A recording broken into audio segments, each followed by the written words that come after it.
పిల్లలకి చదువు, జ్ఞానం, విద్యా బుద్ధులు నేర్పిస్తారని స్కూల్ కు పంపిస్తాం.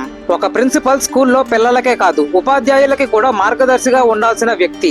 కానీ అదే ప్రిన్సిపల్ తన బాధ్యత మర్చిపోయి స్కూల్లో చదువుకునే వారి మీద కన్నేస్తే, అది కూడా 11 ఏళ్ల చిన్నారి పైన. హాయ్ ఫ్రెండ్స్, అందరికీ నమస్కారం. Welcome to my channel.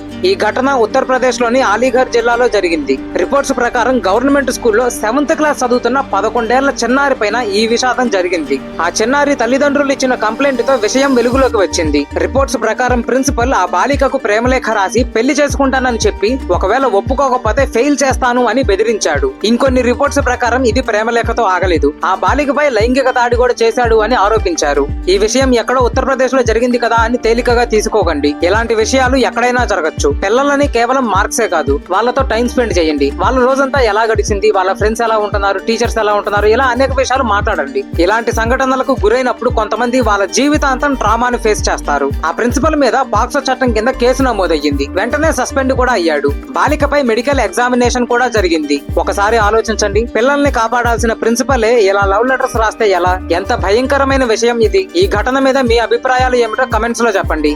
జై శ్రీరామ్, జై హింద్.